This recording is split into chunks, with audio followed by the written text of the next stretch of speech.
นี่ใหญ่ครับพี่น้องคลิปที่ว่าเฮากล้าในเดือนก่อนฮะกล้าอยู่บ้านพุ่นเลยหลังจากเพิ่นแตกแหนงแตกหน่อออกมาแล้วก็เฮาก็เอามาลงคุมไว้อยู่สวนนี่มักงามๆหนึ่งพี่น้องหน่อกิมซุ่มหน่อใหญ่ๆเลยนี่กล้าได้หลายเบ้าเติบได้นี่ก็เอามาลงไว้เนาะแต่ว่าเฮามาลงในยามในฤดูนี่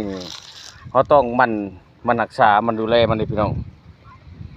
เขาต้องรดน้ำควนดินตลอดนี่เป็นแตกแหนงแตกหน่อออกมานี่งามโลดเขารดน้ำแล้วก็ควนดินไว้กุดคุมแล้วปุ่นยังลงนี่งามบ่ตั้งพุ่นก็ถั่วไปเลยเด้ฮะปลูกเขาจะปลูกมันใส่เบิร์ดในสวนนี่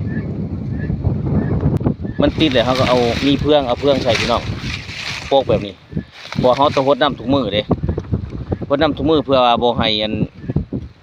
ดินมันถือกันนั่นรดน้ำเนี่ยเราก็มันจะเก็บความชุ่มได้เนาะถ้าว่าเขาไม่เนี่ยโปกหลายมันก็เสียให้ดินแห้งไว้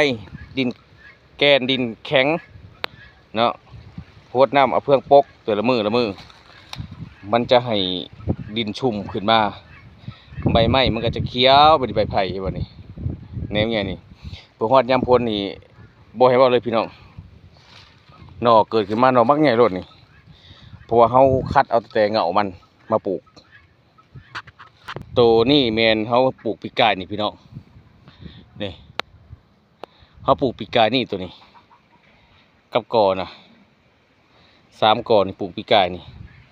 ตกไม้ปีนี้ก็ใหญ่เด้แต่ว่าหน่ออันลำเพิ่นก็จะลายอยู่ในก่อนจะประมาณ5-6 ลำเขาตัดถิ่มคือต้นนี้เขาจะไว้ต้นเดียวหรือลำเดียวนี่ตัดแล้วเพื่อจะแตกออกไปแล้วบ่ต้องจงหลายเด้อพี่น้องเด้อนอกกิมซุ่มเด้อ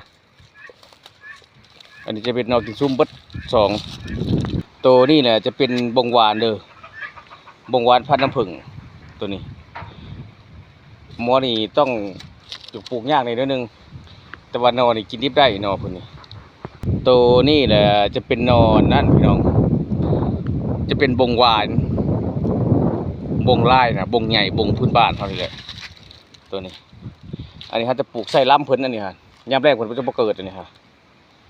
บ่เกิดยามแรงยามพ้นนี่หลายจงล้ำไว้เห็ดหัวเห็ดหางฝอกหางเฟืองไปนั่นแหละอันนี้